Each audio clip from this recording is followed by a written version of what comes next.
நாளும் தியானத்துக்கு ஆதாரமாக நாங்கள் எடுத்துக்கொள்வோம் நீதிமொழிகள் புஸ்தகம் 24ஆம் அதிகாரம் அதனுடைய 6வது வசனம் chapter 24 verse 6 Proverbs. ஓகே, நீதிமொழிகள் 24:6 எடுத்தவர்கள் வாசித்துக் கொள்ளுங்கள். யார் என்றாலும் வேகமாக எடுக்கிறவர்கள் வாசித்துக் கொள்ளுங்கள். நல்யோசனை செய்து யுத்தம் பண்ணு, ஆலோசனைக்காரர் அநேகரால் ஜெயம் கிடைக்கும். ஆமென். அன்பான தகப்பனே, இந்த வேளையிலும் கூட இந்த வார்த்தைக்கு நேராய் என்னை என்று சபையாரையும் தாழ்த்துகிறேன் சுவாமி. ஆண்டவரை கேட்கிற உங்கள் ஒவ்வொருவருக்கும் பிரயோஜனம் உண்டாகும்படியாய் உங்களுடைய பரிசுத்த ஆவியானவர் இந்த வார்த்தை வேலையை பொறுப்பேற்று ஆண்டவரே அப்பா உங்களுடைய வேதத்தின் ஆழங்களை எங்களுக்கு கற்றுணர்ந்து தெரிவீராக.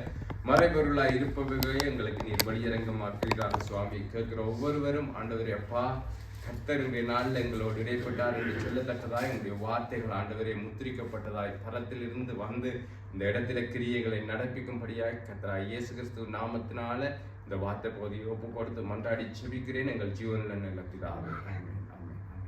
சரி பிரியமானவர்களே, நாங்கள் ஒரு வாசகத்தை வாசித்தோம். என்ன சொல்லுகிறது? நல் யோசனை செய்து யுத்தம் பண்ணு, ஆலோசனைக்காரர் அநேகர் நாள் ஜெயம் கிடைக்கும். சரி, ஓகே. இப்ப இதை கொஞ்சம் வாலிப பிள்ளைகளும் எல்லாரும் இருக்கிறீங்கள், நியூஸ் எல்லாம் பார்க்குற நீங்கள் எல்லாம் இருக்கிறீங்க தானே? தவேந்திரன் அண்ணி எல்லாம் எல்லா நியூஸையும் சப்ஸ்கிரைப் பண்ணி வச்சிருக்கிறார். ஏன்னா அவங்க யூடியூப்புக்கு போனா எல்லா நோட்டிபிகேஷனும் வரும், அந்த நியூஸ்ல இருந்து இந்த நியூஸ்ல இருந்து. சரி, ஓகே. இப்ப இந்த 6வது வசனத்தை நாங்கள் வாசித்த போது உங்களுக்கு இது எது சம்பந்தமான பிரசங்கமா இருக்கும் என்று நினைக்கிறீர்கள்? ஆலோசனைக்காரரை நல்ல ஐடியாவை கொடுத்தது. வேற ஜெயம், கர்த்தருடைய ஆலோசனை. ஓகே, அப்ப ஆலோசனை குறித்ததான பிரசங்கமா இருக்கும் என்று சொல்லி சில போல நீங்கள் நினைக்கலாம். ஆனா இந்த வசனம் ஒரு அமைப்பினுடைய மோட்டோ, அதாவது தமிழ்ல நீங்கள் மகுட வாசகம் என்று சொல்லுவார்கள். இப்ப பள்ளிக்கூடங்கள்ல படிச்ச நீங்களுக்கு தெரியும், ஒரு மகுட வாசகம் இருக்கும் ஒவ்வொரு பள்ளிக்கூடத்துக்கும். அதை இங்கிலீஷ்ல மோட்டோ என்று சொல்லுவார்கள். உங்களுக்கு ஸ்கூல் ஒரு ஸ்லோகம், ஒரு யூனிவர்சிட்டி ஒரு ஸ்லோகம் பெற்றிருக்கும். அப்படியாக ஜீவோலி திருச்சபை என்று சொன்னால் என்ன? நானே உலகத்துக்கு ஒளியா இருக்கிறேன் என்று சொல்லி. அப்ப ஒவ்வொருத்தருக்கும் ஒரு மகுட வாசகம் இருக்கும். அப்படி இந்த வசனம், இந்த நீதிமொழிகள் 24:6 உலகத்திலே மிக பிரபலமான ஒரு அமைப்பினுடைய மகுட வாசகம். என்னவா இருக்கும் என்று யாராவது கெஸ் பண்ண முடியுமா? வேதத்திலே இருக்கிற ஒரு வசனத்தை மகுட வாசகமா வைக்கிறார்கள் என்று சொன்னால் அது எந்த நாட்டுடைய அமைப்பா இருக்க முடியும்? இஸ்ரேலுடைய அமைப்பா இருக்க முடியும். இப்ப சமீபத்திய செய்திகள்ல அதிகமாய் அடிபடுகிற ஒரு அமைப்பினுடைய மகுட வாசகம் தான் இந்த சங்கீதம், நீதிமொழிகள் 24:6 மொசாட் என்று சொல்லப்படுகிறதான இஸ்ரேலுடைய என்ன அமைப்பு? அது உளவு அமைப்பு. அதாவது இஸ்ரேலுடைய உளவு அமைப்பான மொசாட்டுடைய மகுட வாசகம் மோட்டோ என்னன்னு சொன்னால் இந்த இதுதான்: நல் யோசனை செய்து யுத்தம் பண்ணு, ஆலோசனைக்காரர் அநேகரால் ஜெயம் கிடைக்கும். ஏன் அவர்கள் அப்படி வைத்திருக்கிறார்கள் என்று சொன்னால், இந்த உலகத்திலேயே அதிகமான வேவுகாரர்களை வைத்து அதிகமான தரவுகளை திரட்டி வைத்திருக்கிற ஒரு உளவு அமைப்பு எதென்று சொன்னால் அது இஸ்ரேலுடைய அந்த மொசாட் அமைப்பு. அப்ப அதற்கு ஆதாரமாய் அவர்கள் எடுத்துக்கொண்ட வசனம் என்னன்னு சொன்னால் இந்த நீதிமொழிகள் 6 தான். என்னன்னு சொன்னால் ஆலோசனைக்கான அநேகரானால் யுத்தத்தில் என்ன உண்டாகும்? ஜெயம் உண்டாகும். என்னன்னு சொன்னால் அந்த தேசம் அது உருவாகின அந்த நாளே யுத்தத்துக்குள்ளே போய்விட்டது. அந்த தேசம், இஸ்ரேல் என்ற ஒரு தேசம் அறிவிக்கப்பட்ட உடனே அவர்கள் கேள்விப்பட்ட செய்தி என்ன? வாழ்த்து செய்தியா கேள்விப்பட்டார்கள்? இல்ல, சுத்தி இருக்கிற அரபு தேசம் எல்லாம் அவர்களுக்கு எதிராக யுத்தம் செய்ய பெற போகிறது என்ற யுத்த செய்தி தான் அவர்கள் கேள்விப்பட்டார்கள். அவர்கள் யுத்தத்தில ஜெயம் கிடைக்க வேணும் என்று சொன்னால் அவர்கள் எந்த வசனத்தை எடுத்துக்கொண்டார்கள் என்று சொன்னால், நல்ல யோசனை செய்து யுத்தம் செய், ஆலோசனைக்காரர் அநேகரானால் யுத்தத்திலே ஜெயம் உண்டாகும். அப்ப அவர்கள் தங்களுக்கு ஆலோசனைகளை, தங்களுக்கான தகவல்களை, தங்களுக்கான அந்த எல்லா டேட்டாவையும் கலெக்ட் பண்றதுக்காக என்ன செய்தார்கள்? அநேக உளவாளிகளை ஏற்படுத்தினார்கள், அநேக காரியங்களை ஏற்படுத்தினார்கள், அநேக நல் யோசனைகளை செய்வார்கள். அவர்களுடைய யுத்தங்கள் எதுவுமே பிளான் பண்ணாம சும்மா ஏனோ தானம் எடுத்தம் கவுத்தம் என்று போய் செய்ய மாட்டார்கள். அப்ப ஏன் இது இந்த சமீப காலத்துக்கு பொருத்தமா இருக்குது என்று சொன்னாலும் உங்களுக்கு தெரியும். இப்ப சமீப காலங்களினால இந்த மொசாட் என்கின்ற பெயர் மிக பிரபலம். எல்லா சர்வதேச ஊடகங்களையும் நீங்கள் எடுத்து பார்த்தீர்கள் என்று சொன்னால் இந்த அமைப்பை குறித்தே தான் எல்லாரும் பேசிக்கொண்டிருப்பார்கள், இவர்களுடைய வியத்தகு செயல்களை. ஏனென்று சொன்னால் இப்ப சமீபத்தில் தான் லெபனானிலே ஹிஸ்புல்லாஹ் ஒரு அமைப்பு இஸ்ரேலுக்கு மிகப்பெரிய த்ரெட் என்னன்னு சொன்னால் இஸ்ரேலுடைய வட எல்லையிலே அவர்கள் இருக்கிறார்கள். ஈரான் மிக அதிகமாக அவர்களை பயிற்றுவித்து அவர்களை ஒரு பெரும் படையாக உருவாக்கி எப்பொழுது தங்களுக்கு இஸ்ரேலை நசுக்க தேவையோ அப்பொழுது இந்த ஹிஸ்புல்லாவை பயன்படுத்தலாம் என்று சொல்லி மிக மிக பார்த்து பார்த்து பார்த்து அந்த அமைப்பை வளர்த்து விட்டிருந்தார்கள் லெபனானிலே. ஆனால் இஸ்ரேலுடைய மொசாட் அமைப்பு என்ன செய்துச்சுன்னு சொன்னால் மழை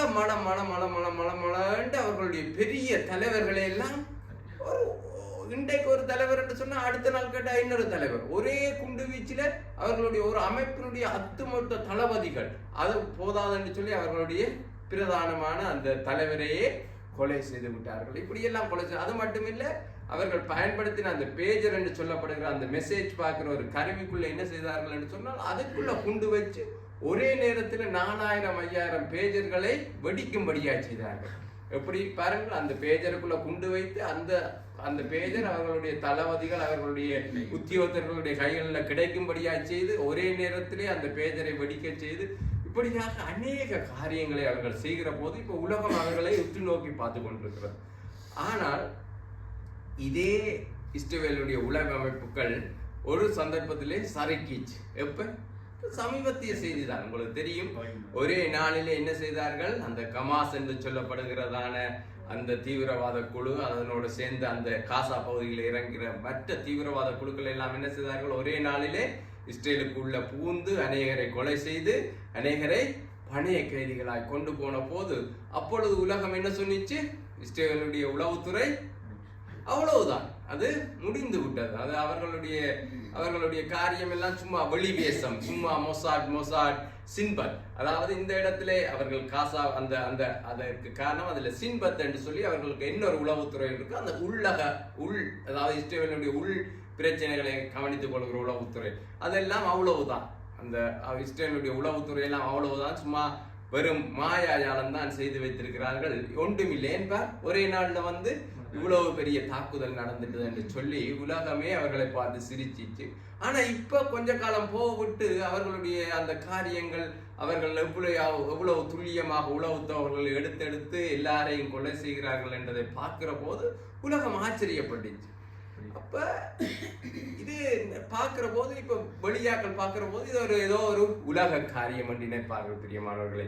ஆனால் வேதம் என்ன சொல்லுகிறது, இயேசு இடத்துல ஒரு முறை சீசர்கள் கேட்டார்கள், உடைய வருகைக்கு அடையாளம் என்ன என்று சொல்லி. அப்ப ஆண்டவர் ஒரே ஒரு காரியத்தை தான் சொன்னார். என்ன? நீங்கள் எதை பார்க்க சொல்லி சொன்னார்? அத்தி மரத்தை பார்க்க சொன்னார். அப்ப அத்தி மரம் என்று சொன்னா நீங்க இந்த வீட்டுக்கு பின்னால தோட்டம் இருந்த ஒரு அத்தி மரத்தை நட்டு வச்சுட்டு ஒரு நாள் போய் பார்க்க சொல்லி சொன்னாரா? இல்லாட்டிக்கு அத்தி மரம் இப்ப சீசன் வருதுன்னு ஏதாவது பார்க்க சொல்லி சொன்னாரா? என்ன அத்தி மரம் என்று சொல்லி அவர் என்னதை சொன்னார்? ஓ இருக்குத்தான், அது கிடையாது. நீங்க பின்னுக்கு ஒரு அத்திமரத்தை நட்டுட்டு இல்லாட்டி இங்க தோட்டத்துல அத்திமரம் நின்றா ஒரு நாளும் போய் பார்த்து அதை வச்சு ஏதாவது ஆண்டவரை வருகையை கண்டுபிடிக்க முடியுமா? அப்ப என்ன சொன்னார்? அத்திமரத்தை என்னத்தை சொன்னார்? அத்திமரம் இயேசு என்னத்தை சொன்னார்? வேதம் அத்திமரத்தை ஒரு காரியத்துக்கு ஒப்பிட்டு சொல்லுகிறது.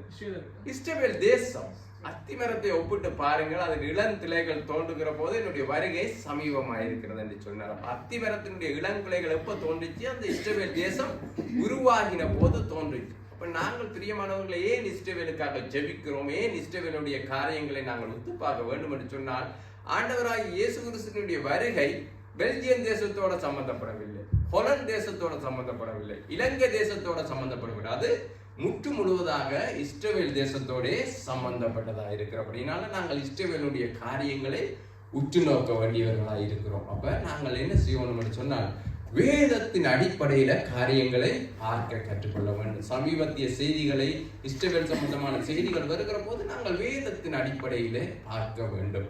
அப்ப பாருங்கள், ஒரு தாக்குதல் நடந்த போது, கமாசினுடைய ஒரு தாக்குதல் நடந்த போது இஸ்ரவேலுடைய உளவுத்துறையை என்ன சொன்னார்கள்? அது அவ்வளவுதான். அது ஒன்றும் பெரிய உளவுத்துறை இல்லை, அவர்களுக்கு ஒன்றும் தெரியாது, அவர்களிடத்தில் ஒரு டேட்டாவும் இல்லை என்று சொன்னார்கள். ஆனால் இப்பொழுது அவர்கள் திருப்பி அடிக்கிற போது அந்த ஹிஸ்புல்லாஹ்வுடைய காரியங்களை எல்லா சண்டையும் கீழே இருந்துதான் மேலே வரும். ஆனா இந்த சண்டை எப்படி நடந்துச்சுன்னு சொன்னா, மேலே இருக்கிற பெரும் பெரும் பெரும் தலைவர்களை எல்லாம் கொண்டு போட்டு இப்ப கீழே இருக்கிறார்கள் என்ன செய்யறதுன்றே தெரியாம இருக்க செய்தாங்க. அவ்வளவுத்துக்கும் காரணம் அவர்களிடத்துல இருந்த அந்த உளவு தகவல். அது மட்டும் இல்ல, ஹமாஸினுடைய அந்த ராணுவ தளபதியை அவர்கள் எங்க வச்சு கொலை செய்தார்கள்? அவர்களுக்கு காப்பரன், அவர்களுக்கு பின்னால இயங்குது என்று சொல்லுகிற அந்த ஈரான்ல வச்சே கொண்டாடுற. அப்ப இப்படியாக அவர்களுடைய உளவு அமைப்பினுடைய காரியங்களை பார்க்கிற போது வியந்து போனார்கள். அப்ப நான் இந்த காரியங்களை பார்த்த போது எனக்குள்ள ஒரு எண்ணம் இருந்துச்சு, இது வேதத்தினுடைய காரியங்களோடு ஒத்து போகத்தானே வேணும் என்று சொல்லி.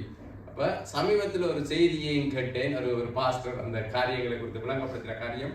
அது மட்டுமல்ல, நான் இந்த பிரசங்கத்தை ரெடி பண்ணின போட்டு நான் நேற்று ரஞ்சித் பிரதர் அந்த பிரேயர் மீட்டிங்ல இருந்த போது ரஞ்சித் பிரதர் சொன்னார், அந்த உளவாளிகளை அனுப்பின அந்த காரியத்தை குறித்து சொன்னார். அப்ப நாங்கள் வேதத்திலே இருக்கிற அந்த உளவாளிகளுடைய காரியத்தையும் பார்த்து ஏன் இன்றைக்கு இப்படி நடக்கிறது என்பதையும் பார்க்க முடியும் மாணவர்களே. அப்ப வேதத்துல உளவாளிகளை குறித்து இருக்கா? இருக்கு. அப்ப இஸ்ரவேல் இப்படியாக மிக பலம் வாய்ந்த அந்த மொசாட் என்று சொல்லப்படுகிற சாம்ராஜ்யத்தை கட்டி எழுப்பின அந்த இஸ்ரவேலுடைய முதலாவது உளவுத்துறை ஆபரேஷன். உளவுத்துறை என்று சொன்னால் அவர்கள் தங்களுடைய நடவடிக்கைகள் எல்லாத்தையும் உளவுத்துறை ஆபரேஷன் என்று சொல்வார்கள், அதாவது இன்டெலிஜென்ட் ஆபரேஷன் என்று சொல்வார்கள். அப்ப அந்த இஸ்ரவேலுடைய முதலாவது உளவுத்துறை நடவடிக்கை அல்லது முதலாவது உளவுத்துறை ஆபரேஷன் சக்சஸ்ஃபுல்லா இருந்திருக்கும் என்று நினைக்கிறவர்கள். என்னடா இவ்வளவு பெரிய ஒரு உளவுத்துறை நிறுவனங்களை கட்டி எழுப்புற யூதர்களால் முடியும் என்று சொன்னால் அவர்களுடைய முதலாவது ஆபரேஷன், அதாவது முதலாவது நடவடிக்கை சக்சஸா இருந்திருக்கும் என்று நினைக்கிறவர்கள். சக்சஸ் ஆன நடவடிக்கை இஸ்ரவேலர்களுடைய முதலாவது, வேதத்திலே இருக்கிற இஸ்ரவேலுடைய முதலாவது ஆபரேஷன் சக்சஸ் என்று சொல்றவர்கள், சக்சஸா தான் இருந்திருக்கும் என்று நாங்க நினைக்கிறோம் என்றவர்கள் இருந்திருக்கலாம்.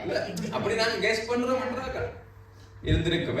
என்ன சொன்னா முதல் கோணல் முற்றிலும் கோணல் இல்லையா தமிழ்ல சொல்லுவாங்க. அப்ப முதலாவதே நல்லா இருந்தா தானே அஸ்திவாரம் நல்லா இருக்கும் நினைக்கிறீங்களா? சரி, நாங்கள் இப்ப எடுத்துக்கொள்வோம் எண்ணாகம புஸ்தகத்தினுடைய 13ஆம் அதிகாரம் 2வது வசனம். எண்ணாகமம் 13:2. Numbers chapter 13 verse 2. இஸ்ரவேல் புத்திரருக்கு கொடுக்கும் கானான் தேசத்தை சுற்றி பார்ப்பதற்கு நீ மனிதரை அனுப்பு, ஒவ்வொரு பிதாக்களின் கோத்திரத்திலும் ஒவ்வொரு பிரபுவாகிய புருஷனை அனுப்ப வேண்டும் என்கிறார். இதுதான் இவர்களுடைய இஸ்ரவேலர்களுடைய முதலாவது உளவுத்துறை ஆபரேஷன். வேதத்துல நாங்க வாசிக்கிறோம். என்ன, இவர்கள் இப்பொழுது கானான் தேசத்துக்கு சமீபமாகி விட்டார்கள். இப்பொழுது தேவன் என்ன சொல்கிறார் மோசேயை நோக்கி, நீ என்ன செய், தேசத்தை வேவு பார்க்கும்படியாகவும் சுற்றி பார்க்கும்படியாகவும் உளவாளிகளை தேசத்தை நோக்கி அனுப்பு என்று சொல்லுகிறார். உளவாளிகளை அனுப்ப அவர் என்ன சொல்லுகிறார் என்று சொன்னால், நீ ரேண்டமா ஒரு 12 பேரை தெரிவு செய்து அனுப்பாமல் அவர்களுக்கு 12 கோத்திரங்கள் உண்டு. கோத்திரங்களுக்கு ஒவ்வொருவராக, அதுவும் சாதாரணமான ஆட்களை அல்ல, கோத்திரத்து பிரபுக்களை அனுப்பு. பிரபுக்கள் என்று சொன்னால் அவர்கள் மேல் மக்கள். அவர்கள் சொல்லுகிறது அவர்கள் தான் அந்த அந்த அந்த கோத்திரத்திலே பெரிய அந்தஸ்துள்ள நபராயிருப்பார். இப்ப ஒரு சபைக்கு ஒரு மூப்பர் இருக்கிறாரே, இப்ப புருஷல் சார்பாக யாரை அனுப்பணும்னு சொன்னா நளினண்ணே. அப்ப அவர்களோட சாதாரணமான ஆட்கள் இல்லை, அந்த கோத்திரத்தினுடைய பிறப்புகளைத்தான் அந்த உளவு நடவடிக்கைக்கு பயன்படுத்தும்படியாக தேவன் அவர்களை அனுப்ப சொல்லுகிறார். இவர்களுக்கு கொடுக்கப்பட்டது என்னன்னு சொன்னா, இவர்களுக்கு கொடுக்கப்பட்ட மிஷன் ஒன்றும் இல்லை, நீங்கள் போய் தேசத்தை சுற்றி பார்த்தா. மோசே சொல்லுகிறார், அவர்களுக்கு விளங்கப்படுத்துகிறார், நீங்கள் போய் அந்த தேசம் நல்லதா கெட்டதா வளப்பமானதா, அதனுடைய தேசத்தினுடைய கனி பழங்கள் எப்படி இருக்கு, ஜனங்கள் கோட்டையில இருக்கிறாங்களா இல்ல வீடுகள்ல இருக்கிறாங்களா இல்ல கூடாரம் போட்டு இருக்கிறாங்களா, தேசம் பாதுகாப்பான அரண் உள்ள பட்டணமா இருக்கிறதா, தேசத்தின் குடிகள் பலவான்களா இல்ல பலவீனமானவர்களா, இது எல்லாத்தையும் நீங்கள் என்ன செய்யுங்க, பார்த்து கொண்டு வாங்க. அப்போ ஒரு உளவாளிகளுக்கு அல்ல அனுப்பப்படுகிறவர்களுடைய காரியம் என்னன்னு சொன்னால், அவர்கள் போய் யுத்தம் செய்ய மாட்டார்கள், அவர்கள் எல்லாத்தையும் பார்த்து வருவார்கள், பார்த்து வைப்பார்கள். எல்லா தகவல்களையும் இவர்கள் என்ன மாதிரி இருக்கிறாங்க, பாதுகாப்பா இருக்கிறாங்களா, இவங்களை ஈஸியா தாக்கலுமா, இல்லாட்டி இவர்களுடைய பாதுகாப்பு எப்படி இருக்கு, பாதுகாப்புல என்ன குறைபாடு இருக்கு, இதையெல்லாம் பார்த்து வருகிறது தான் இவர்களுடைய நோக்கம். அப்படியாக 12 உளவுகாரர்களை அனுப்பும்படியாக தேவன் சொல்லுகிறார். இவர்கள் அனுப்புகிறார்கள். இப்ப இந்த 12 பேரும் என்ன செய்கிறார்கள், தேசத்துக்குள்ளே போய் உளவு பார்க்க போகிறார்கள். அது மட்டுமில்ல, மோசே சொல்லி அனுப்புகிறார், தேசத்தின் முடிஞ்சா உங்களோட தேசத்துல நல்ல இது அறுவடையின் காலமா இருக்கிற அந்த திராட்சை பழ அறுவடையின் காலமா இருக்கிற அப்படின்னால நீங்கள் திராட்சை அந்த பழத்தினுடைய மற்ற அந்த தேசத்தினுடைய பழங்களுடைய அந்த அறுவடையினுடைய அந்த காரியங்களையும் கொஞ்சத்தை கொண்டு வாங்க சாம்பிளுக்குன்னு சொல்லி இவங்க என்ன செய்தாங்கன்னு சொன்னா போய் தேசத்தை எல்லாம் சுத்தி பார்த்து அந்த தேசத்தினுடைய திராட்சைக்குள்ளேயே கொண்டு வந்தாங்களாம். எப்படி கொண்டு வந்தாங்க? இப்படி ஒரு ட்ரெயில வச்சா இல்ல, என்ன ஒரு தடியை கொடுத்து 2 பேர் காவற அளவுக்கு அந்த திராட்சைக்குள்ள வெயிட் அப்படி அந்த தெரியுமா அந்த வெச்சி கட்டி தூக்குவாங்க அந்த 2 பேர் காம்பில கட்டி பெரிய பாரமானது அந்த மாதிரி தான் திராட்சைக்குள்ளேயே கொண்டு வந்தாங்க. அவ்வளவு வளமான தேசத்தில இருந்து அவர்கள் உலக தகவலை கொண்டு வந்தார்கள். என்னத்தை கொண்டு வந்தார்கள் என்று சொன்னால் எண்ணாகமம் 13:32-33 வாசிப்போம். நாங்கள் போய் சுற்றி பார்த்து வந்த அந்த தேசம் தன் குடிகளை பட்சிக்கிற தேசம். நாங்கள் அதிலே கண்ட ஜனங்கள் எல்லாரும் மிகவும் பெரிய ஆட்கள். அங்கே பிறவியான ஏனாக்கின் குமாரராகிய ராட்சதரையும் கண்டோம். நாங்கள் எங்கள் பார்வைக்கு வெட்டுக்கிளிகளைப் போல் இருந்தோம், அவர்கள் பார்வைக்கும் அப்படியே இருந்தோம் என்று சொல்லி இப்படி இஸ்ரவேல் புத்திரருக்குள்ளே நாங்கள் சுற்றி பார்த்து வந்த தேசத்தை குறித்து துர்ச்செய்தி பரப்பச் செய்தார்கள். ஓகே, இப்ப இவங்க என்ன செய்தாங்க என்று சொன்னா போய் தேசம் நல்ல தேசம் தான், நல்ல பலனுள்ள தேசம் தான். ஆனா இவர்கள் கொண்டு வந்த செய்தி என்ன? துர்ச்செய்தி. ஆனால் இவர்கள் பொய்யான செய்தியை கொண்டு வந்தார்களா? உண்மை என்ன? நாங்கள் போய் சுத்தி பார்த்த தேசத்துல அந்த குடிகளை பட்சிக்கிற தேசம். அந்த தேசத்துல எல்லாம் நல்ல பலமான மனுஷர்கள். அங்க யார் இருக்கிறார்கள்? ராட்சதர்கள். அந்த ராட்சதர்கள் எல்லாம் இருக்கிறார்கள் அந்த தேசத்திலே என்று சொல்லி இவர்கள் செய்தியை கொண்டு வந்தார்கள். இவர்கள் பொய்யான செய்தியை கொண்டு வரவில்லை. உண்மையிலேயே அந்த தேசத்தின் குடிகள் பலவான்கள், அங்கே ராட்சத புத்திரர்களும் இருந்தார்கள். அப்ப இவர்கள் கொண்டு வந்த செய்தியிலேயும் பிழை இல்லை. இவர்களை உளவு பார்க்க அனுப்பினது யார்? மோசே அனுப்பினார். யார் போக சொன்னது?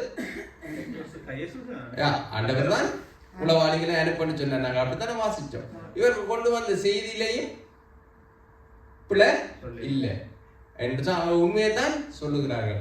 ஆனால் இது என்னவா கர்த்தருக்கு எப்படி இருந்துச்சா? துர்ச்செய்தி என்று சொல்லி வேதம் சொல்லுது. அதனால கர்த்தர் என்ன செய்தார்? அந்த செய்தியை கொண்டு வந்தவர்கள் மீது கோவப்பட்டு என்ன சொன்னார்? போனவரை அண்ணி படிப்பிச்சா, போனவரை அண்ணின் செய்தியில சொல்லி தந்தா. அவர்கள் என்ன செய்தார்கள்? கர்த்தருக்கு விரோதமாக வாசிங்க. அப்ப வாசிங்க தொடர்ந்து.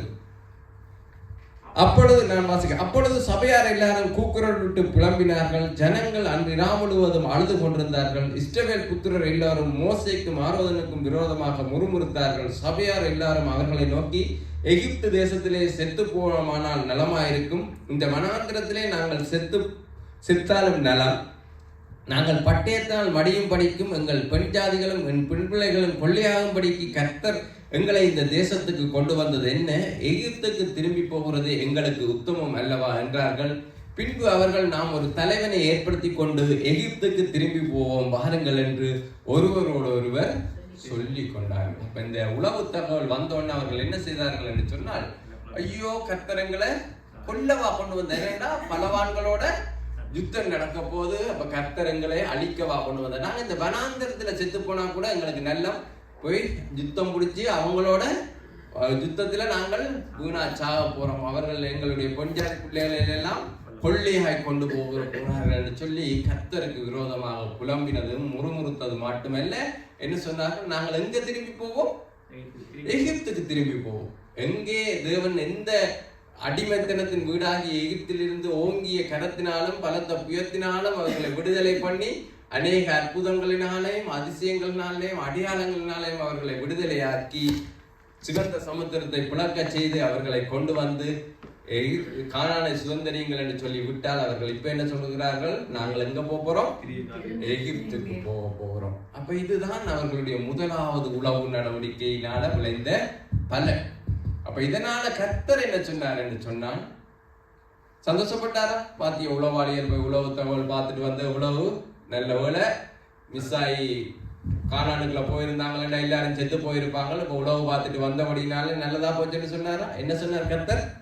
எண்ணாகமம் 14:29 33 வரையும் வாசிங்கள். நான் வாசிக்கிறேன். என்னாகும் 14 29 33. வனாந்தரத்தில் உங்கள் பிரதேசங்கள் விழும். உங்கள் 20 வயது முதல் அதற்கு மேற்பட்டவர்களாக எண்ணப்பட்டு உங்கள் தொகைக்கு உட்பட்டவர்களும் எனக்கு விரோதமாய் முறுமுறுத்திருக்கிறவர்களுமாகிய அனைவரும் பிரேதங்களும் விழும். எப்புனேயின் குமாரன் காலேப்பும் நூனின் குமாரன். ஓகே, அது தேவையில்லை. 31 வாசிக்கிறேன். கொள்ளையாவார்கள் என்று நீங்கள் சொன்ன உங்கள் குழந்தைகளையோ நான் அதிலே பிரவேசிக்க செய்தேன். நீங்கள் அசட்டை பண்ணின தேசத்தை அவர்கள் கண்டறிவார்கள். உங்கள் பிரேதங்களோ இந்த வனாந்திரத்தில் விழும். அவர்கள் வனாந்திரத்தில் விழுந்து தீரும் மட்டும் உங்கள் பிள்ளைகள் 40 வருஷம் வனாந்திரத்திலே திரிந்து நீங்கள் சோரம் போன பாதகத்தை சுமப்பீர்கள். அதாவது நாங்கள் என்ன நினைச்சோம், ஒரு மிகப்பெரிய உளவு அமைப்பு இன்றைக்கு வச்சிருக்கிற இந்த இஸ்ரேலுடைய முதலாவது உளவு ஆபரேஷன் எப்படியும் சக்சஸ் ஆதான் இருக்கு. என்ன சொன்னா, தமிழர்களாகி நாங்கள் சொல்லுவோம் முதல் கோணல் முற்றிலும் கோணல். அப்ப அவர்களுடைய முதலாவது மிஷன் நல்லதா இருந்திருந்தா தான் மிச்சமும் நல்லா இருந்து அவர்களால் ஒரு வளமான உளவமைப்பை கட்டி அமைத்திருக்க முடியும் என்று தான் நாங்கள் இணைப்போம் இயல்பா. ஆனால் அவர்களுடைய முதலாவது இந்த உளவுத்துறை நடவடிக்கை அவர்களை என்ன செய்துச்சு, 40 வருஷம் வனாந்திரத்திலே அலைய வச்சிச்சு. அந்த அதாவது எகிப்திலிருந்து யாரெல்லாம் புறப்பட்டு வந்தார்களோ அவர்கள யாரும் எங்க போயில, கானானுக்கு போயில. அதுக்கு காரணம் என்ன, இந்த உளவாளிகள் கொண்டு வந்த தகவல். 2 பேரை தவிர நான் திருப்பி அந்த மெசேஜ் விளங்கப்படுத்தும் போது அப்ப இப்படியாக ஒரு சர்வ நாசத்தை ஏற்படுத்தின ஒரு மிஷன் தான் அவர்களுடைய முதலாவது உளவு நடவடிக்கை. பிரியமானவர்களே, அதற்கு என்ன காரணம் என்று சொல்லித்தான் நாங்கள் ஆராய்ந்து பார்க்க வேண்டும். வேதத்தை வாசித்தா இதை தெளிவா சொல்லுது. அப்ப ஏன், என்ன பிரச்சனை? கர்த்தர் தான் அனுப்பினார். அவர்கள் கொண்டு வந்த செய்தியிலேயே பிழை இல்லை. ஆனால் அதுக்கு கர்த்தருக்கு கோபம் வந்துச்சு. அவர்களை 40 வருஷம் வனாந்திரத்தில் அலைய விட்டார். வனாந்திரத்திலே அவர்கள் எல்லாரும் செத்து மடிந்து போனார்கள் என்று சொன்னால் இதுல ஏதோ சம்திங் ராங் இருக்கு, இல்லாம இருக்க சான்ஸ் இல்லை. அப்ப முதலாவது நாங்கள் ஏன் என்ன பார்க்கணும் என்று சொன்னால், கர்த்தரா இவர்களை அனுப்பினார் என்று சொல்லி பார்க்க வேண்டும். எடுத்து வாசிங்கள். உபாகமம் 1 அதிகாரம் 22, 23.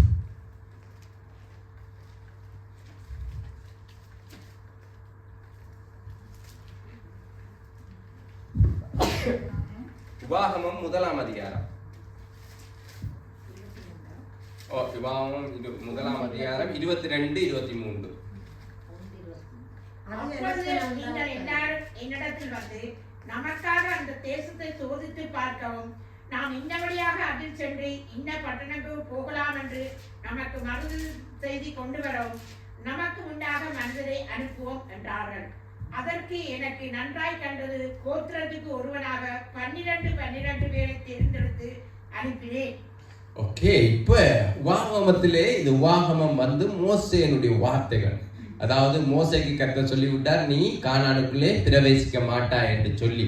அதனாலே மோசே என்ன செய்கிறார் என்று சொன்னால், கானானுக்குள்ளே பிரவேசிக்க போகிற அந்த யூதர்களை பார்த்து, அந்த இஸ்ரவேலர்களை பார்த்து 3 பிரசங்கங்களை ஏறெடுக்கிறார். அந்த 3 பிரசங்கங்களையும் தான் நாங்கள் உபாகமத்திலே பார்க்க முடியும். அப்ப மோசே என்ன சொல்லுகிறார் என்று சொன்னால், அந்த ஜனங்களை நோக்கி என்ன சொல்லுகிறார், அப்பொழுது நீங்கள் எல்லாரும் என்னிடத்தில் வந்து நமக்காக அந்த தேசத்தை சோதித்து பார்க்கவும், நாம் இன்ன வழியாய் அதில் சென்று இன்ன பட்டணங்களுக்கு போகலாம் என்றும் நமக்கு மறுசெய்தி கொண்டவும் நமக்கு முன்பாக மனிதரை அனுப்புவோம் என்றீர்கள். அப்ப உளவாளிகளை அனுப்ப வேண்டும் என்ற யோசனை கர்த்தரிடத்திலிருந்து வந்ததா, ஜனங்களிடத்திலிருந்து வந்துச்சா? யாரிடத்திலிருந்து வந்துச்சு யோசனை? மோசைக்கு போய் யார் கேட்டாங்க நாங்க உளவாளிகளை அனுப்புவோம் என்று? இஸ்ரவேல் ஜனங்கள் போய் கேட்டார்கள். அப்ப ஆனா இதை நீங்கள் எங்க காண முடியாது, எண்ணாகமத்துல பார்க்க முடியாது. எண்ணாகமத்துல இப்படித்தான் சொல்லுது, என்ன கர்த்தர் அனுப்ப சொன்னார். கர்த்தர் சொன்னார் மோசையை நோக்கி, நீ உளவாளிகளை தேசத்தை சுற்றி பார்க்க அனுப்பன்னு சொல்லி. ஆனா ஏன் கர்த்தர் அப்படி அனுப்ப வேண்டிய, ஏன் அனுப்ப சொல்லி சொன்னார் என்று சொன்னால், இந்த ஜனங்களுக்குள்ள ஒரு முறுமுறுப்பு வந்துட்டுது. நாங்க தேசத்துக்குள்ள போறோமே, இந்த தேசம் எப்படிப்பட்டன்னு தெரியாம என்னண்டு போறது, என்னென்னு தெரியாம இதுக்குள்ள என்னென்று போறது என்ற அந்த முறுமுறுப்பு ஜனங்களுக்குள்ள வந்த போது ஜனங்கள் என்ன செய்கிறார்கள், மோசேயிடத்துல வந்து நாங்க போற தேசம் எப்படிப்பட்டது, என்னென்று போய் என்னென்று போறது, எப்படி சுத்தம் நடத்துறது, இதையெல்லாம் அறிஞ்சு வரும்படி ஜனங்களை அனுப்பும்படியாக சொன்னார்கள். அப்போது மோசே சொல்கிறார், அது எனக்கு நன்றாய் கண்டது. அது யாருக்கு நல்லா தோணிச்சா அந்த ஐடியா, மோசேக்கும் அது நல்ல ஐடியாவா தோணினபடினா இப்ப மோசே என்ன செய்திருப்பார், போய் ஆண்டவர்கிட்ட ஆண்டவரே இப்படி ஜனங்கள் கேட்கிறார்கள், எனக்கும் அது நல்லதா காணுது, நான் என்ன செய்யலாம் என்று கேட்ட போது ஆண்டவர் கொடுத்த பதில் தான் என் நாமத்துல நாங்க பார்க்கிறோம். சரி, உங்களுக்கு போகத்தான் வேணும்னு சொன்னா நீ போ சொல்லு. சில வேளைகள்ல பிரியமானவர்களே, எங்களுடைய ஜெபங்களுக்கு இப்படித்தான் பதில் கிடைக்கும். என்ன சொன்னா, நாங்க டிசைட் பண்ணிட்டு ஆண்டவரே எனக்கு இது வேணும்னு டிசைட் பண்ணிட்டு போய் நாங்க ஆண்டவர்கிட்ட கேட்போம். ஆண்டவர் எங்களுடைய விருப்பத்தின்படிதான் அதை அனுமதிப்பாரே ஒழிய அது ஆண்டவருடைய விருப்பம் இல்லை. சில வேளை நாங்க போய் கிடைச்சோன்னா வந்து சாட்சி சொல்லுவோம், கர்த்தருக்கு சோத்திரம், கர்த்தர் என் ஜெபத்தை கேட்டார், கர்த்தர் எனக்கு இதை தந்தார் என்று சொல்லி. எண்ணாமத்துல வாசிக்க அப்படித்தானே கிடக்குது. கர்த்தர் அனுப்பினார் தானே, கர்த்தர் அனுப்ப சொன்னார் சொல்லித்தானே. ஆனா உபாகமத்துல வாசிக்கிற போதுதான் எங்களுக்கு என்ன தெரியுது, கர்த்தர் இவங்களை எல்லாம் போய் சுத்தி பார்த்துட்டு வர சொல்லல, இவங்க கேட்டபடினாலே ஆண்டவர் அனுமதி கொடுத்தார். இது அனுமதிக்கப்பட்ட சித்தம் என்று வேதத்துல சொல்லப்படுகிறது. வேத ஆராய்ச்சியாளர்கள் இதுக்கு கொடுக்கிற பேர் அனுமதிக்கப்பட்ட சித்தம். அதாவது நீங்கள் கேட்கிறது தேவன் அனுமதிப்பார். அவர் ஜென்டில்மேன் கோட், அடம் பிடிச்சு கொண்டு நிற்க மாட்டார். ரவி உன்னை கேட்டால், ரவி போராடி கொண்டே இருந்தால் ஆண்டவர் என்ன செய்வார் சொன்னால், சின்ன பிள்ளை அழுது அடம் பிடிச்சு வாங்குமே, அந்த மாதிரி ஆண்டவர் அனுமதிச்சு விடுவார். அதுக்குள்ள வார விளைவுகளை எல்லாத்தையும் யார் பொறுப்பேற்க வேண்டும்? நீங்க தான் பொறுப்பேற்க வேண்டும். சில வேளை ஆண்டவர் அதை கொஞ்சம் தாமதப்படுத்துவார், அதை கூடாதுன்னு சொல்லி காட்டுவார்.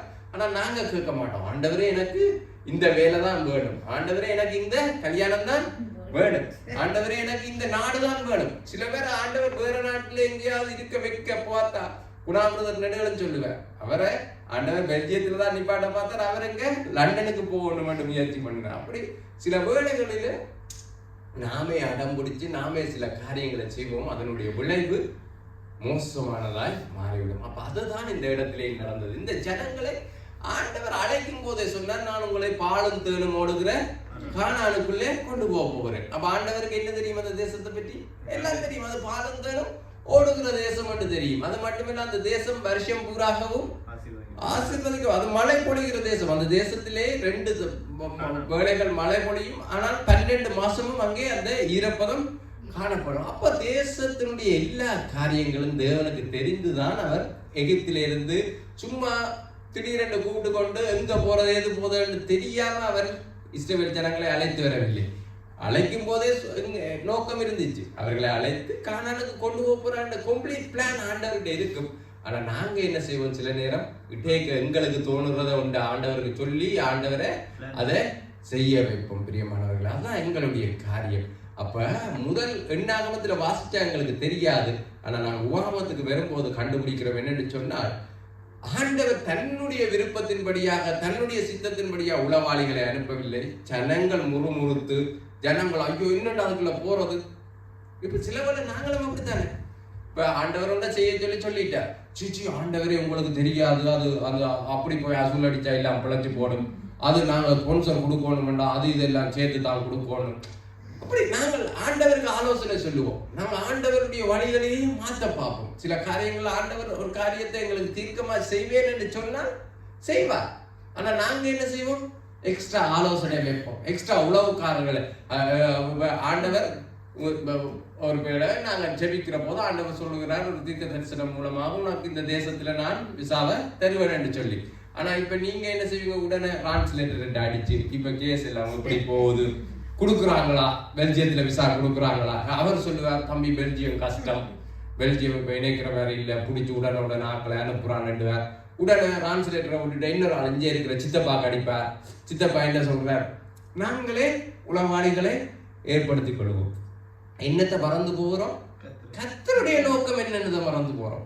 கர்த்தருடைய நோக்கம் தெளிவா இருந்துச்சு, நான் உங்களுக்கு இஸ்ரவேல் தேசத்தை கொடுப்பேன். அப்ப இஸ்ரவேல் தேசத்தை, அதாவது கானான் தேசத்தை கொடுக்கிறது கர்த்தருடைய சித்தமா இருக்கிற போது நீங்க உளவாளிகளை அனுப்பித்தான் என்ன, அனுப்பாம விட்டுத்தான் என்ன. தேவன் சொன்னா போ.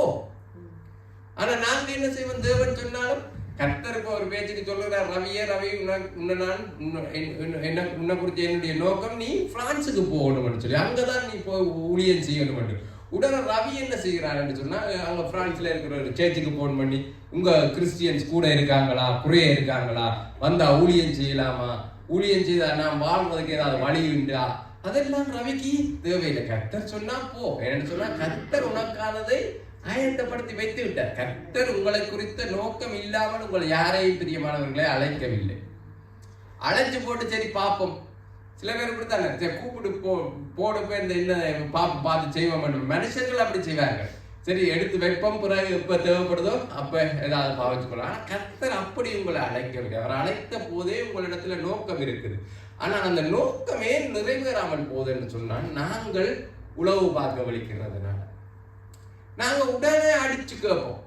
கர்த்தர் ஒரு பேச்சுக்கு எங்கட தவிர்த்து சொன்னா தன்னை இந்த வெளிநாட்டுக்கு அனுப்புவேன் சொல்லி ஆண்டவர் சொல்லி எத்தனை 12 13 எத்தனையோ வருஷங்கள் என்று சொன்னவர் இப்போ இவரும் யோசிச்சிருப்பார். ஆண்டவர் சொன்னது ஒருவேளை நான் தான் மாறி விளங்கிட்டேனோ என்னமோ. என்னடா 12 வருஷம் போகுது விளங்குதாப்பா. உங்களை கர்த்தர் சொன்னதை செய்வார். அப்ப அவர் உங்களை குறித்த நோக்கம் உள்ளவராக இருந்தால் அதை நிறைவேற்றுவார். இப்ப இவர் தவேந்திரன் என்ன அங்க 12 வருஷம் இருந்து விசாரிச்சு அங்கே அதை இப்படி பெல்ஜியம் நல்லதோ, ஹோலண்ட் நல்லமோ, பிரான்ஸ் நல்லமோ இப்படியாக விசாரிக்க வேண்டியது தவேந்திரனுடைய காரியம் இல்லையே. அது நாங்களா செய்ய வலிக்கிறோம்னா நாங்களா விசாரிக்கலாம். கர்த்தர் ஒரு காரியத்தை சொன்னால் கர்த்தர் அந்த காரியத்திலே முழுவதையும் அவர் நிறைவேற்றி வைத்திருக்கிறார் என்பதை நாங்கள் விசுவாசிக்க வேண்டும் பிரியமானவர்களே. அப்ப தேசத்து உங்களுக்கு கொடுப்பேன் என்று சொன்ன பிறகும் இந்த தேசத்தின் இந்த வந்த ஜனங்களுக்கு என்ன உண்டாயிட்டு முறுமுறுப்பு. நாங்கள் தேசத்துக்குள்ள போய் தேசத்தை ஆராய்ந்து பார்க்க வேண்டும். அதுக்கு பிறகுதான் நாங்கள் தேசத்துக்குள்ள போவோமா இல்லையான்னு சொல்லி முடிவெடுப்போம் என்று இப்ப உளவாளிகளை அனுப்பினார்கள். அவர்கள 12 பேரை அனுப்பினார்கள். அவர்கள 10 பேர் கொண்டு வந்த செய்தி என்ன? நல்ல செய்தியா கொண்டு வந்தாங்க, துர்ச்செய்தி கொண்டு வந்தாங்க. அப்ப துர்ச்செய்தி கொண்டு வந்து என்ன செய்தார்கள்? ஜனங்களை கலங்க பண்ணினார்கள். அப்ப அவர்கள் கொண்டு வந்த செய்தியிலே பிழை இருக்கா பிழை இல்லையா? அவன் சொன்னதுல பிழை இருக்குன்றார்கள், அவன் பொய் சொல்லிட்டாங்கன்றார்கள். இது பாஸ்டர் கேட்ட கேள்வியா? பாஸ்டர் கேட்ட கேள்வி என்ன கொஞ்சம் பதில் சொல்றது கஷ்டம்தான்.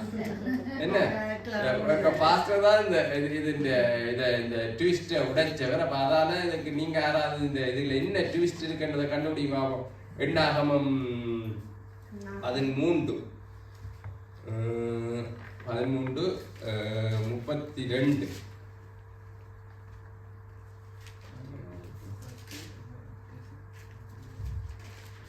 ஓகே 33 அவர்கள் என்ன சொல்றாங்க? அங்கே நாங்கள் ராட்சத பிரிதியான ஏனாக்கின் குமாரராகிய ராட்சதரை கண்டோம். அவங்க சொன்னது பொய்யா? ராட்சதரை அவங்க உண்மையில கண்டாங்க. ஓகே, அடுத்தது நாங்கள் எங்கள் பார்வைக்கு வெட்டுக்கிளிகளை போல இருந்தோம். அவங்களோட எங்களை ஒப்பிட்டு நாங்க பார்க்க நாங்க எப்படி இருந்தோம்? வெட்டுக்கிளிகளை போல இருந்தோம். சரி, அடுத்தது சொன்னார்கள் அவர்கள் பார்வைக்கும் அப்படியே இருந்தோம். இதுல ஏதாவது பிள்ளை இருக்கா? அவர்கள் பார்வைக்கு நாங்கள் அப்படியே இருந்தோம் என்கிறது இவங்களுக்கு எப்படி தெரியும்? இப்ப நான் தவேந்திரனோட நான் ஒப்பிட்டு பார்க்க தவேந்திரன் ஒரு பெரிய ஆளா எனக்கு தெரியல. ஆனா தவேந்திரன் என்ன ஒரு சின்ன படியனா தான் பாக்குறாருன்னு நான் எப்படி முடிவெடுக்கல. தவேந்திரன் சொன்னாரா நீ ஒரு சின்ன படியனா தான் நான் உன்னை பாக்குறேன்னு? அவங்களாவே எடுத்துட்டு வந்த முடிவு. விளங்குதா பிரியமானவர்களே? சில நேரத்துல நாங்களாவே ஒரு முடிவு எடுக்கிறோம். இது இந்த விஷயத்துல கர்த்தருக்கு கொஞ்சம் கஷ்டம் உண்டு. நாங்க அப்படி கன விஷயங்கள்ல நீங்க முடிவெடுக்கிற காரியமங்களிடத்துல உண்டு பிரியமானவர்களே. கர்த்தருக்கு காய்ச்சல் தலையடிய சுகமாக்கையிலும் கேன்சரை சுகமாக்க அதை நினைக்கிற கிறிஸ்தவ விசுவாசிகள் உண்டு. ஏன்னு சொன்னால் ஒரு கேன்சருக்காரனுக்காண்டி ஜெபின்னு சொன்னா உடனடியா எங்களுக்கு ஞாபகம் வர்றது என்ன? எங்க இப்படித்தான் எங்களோட சித்தப்பா ஒரு ஆளுக்கும் கேன்சர் நாங்க ஜெயிச்சு நாங்களாம் அவர் செத்து போயிட்டார். அப்ப அது கர்த்தருக்கு கேன்சரை சுகப்படுத்துறது கஷ்டம். மற்றது அது மட்டுமில்ல, கிறிஸ்தவர்களுக்கு இன்றைக்கு இருக்கிற நினைப்பு உலகத்தவர்களோடு ஒப்பிடுகிற போது நாங்கள் ஒரு அற்பமானவர்கள் அப்படி சொல்லுகிறது கிறிஸ்தவர்களுக்கு ஒரு பெரிய சந்தோஷம். அற்பரிநீசரமான எங்களை பாவச்சேட்டில கிடந்த எங்களை அப்படி வாழ்க்கை ஃபுல்லா அதையே சொல்லி கொண்டிருக்கிறது கிறிஸ்தவர்களுக்கு ஒரு சந்தோஷம். அற்பரிநீசரமா இருந்தோம் தான் பிரியமானவர்களே. இப்ப இல்ல. நாங்க ஒரு அற்ப கூட்டம், நாங்க ஒரு சிறு கூட்டமாக வந்திருக்கிறோம் ஆண்டவரே. நாங்கள் ஒரு சின்ன பிள்ளைகளா வந்திருக்கிறோம். ஹலோ, இதுதான் அவர்கள் கொண்டு வந்த உளவு தகவல். நாங்கள் அவர்களுடைய பார்வைக்கு வெட்டுக்கிளிகளை போல கண்டோம்.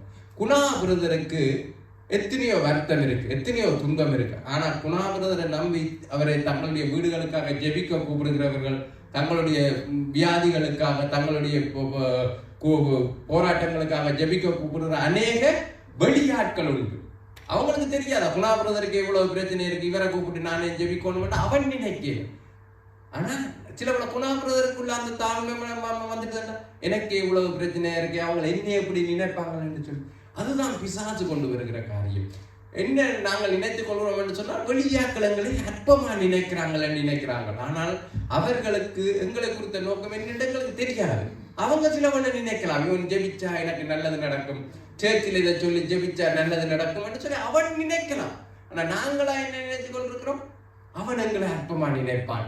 கிறிஸ்டேஜுக்கு போறோம்னு சொன்னா எங்களை கேவலமா நினைப்பான், அல்லலியா கூட்டம் என்று எங்களை அற்பமா நினைப்பாங்க என்று நாங்களே நினைச்சு கொண்டு நாங்கள் அவர்கள் எங்களை வெட்டுக்கிளிகளை போல பார்க்கிறார்கள் என்று நாங்கள் நினைச்சு கொள்கிறோம். கர்த்தர் அந்த காரியத்தை அப்படி நாங்கள் நினைக்கிறதுனாலதான் தேவன் எங்களை குறித்து வைத்திருக்கிற நோக்கத்தை நாங்களே இழந்து போகிறோம். பிரியமானவர்களே, நாங்களே அந்த செய்தியை அவர்களை அசூம் பண்ணிட்டு வந்தார்கள். இதுல எந்த உண்மையும் இல்லை. அவர்களுடைய பார்வைக்கு நாங்கள் வெட்டுக்கிளிகளை போல என்றது உண்மை. ஆனா அவங்க எங்களை எப்படி பார்க்கிறார்கள் என்றது எங்களுக்கு எப்படி தெரியும்? நாங்க இவங்க போய் கேட்டாங்களா எங்களை பார்க்க உங்களுக்கு வெட்டுக்கிளி போல தெரியுதான்னு?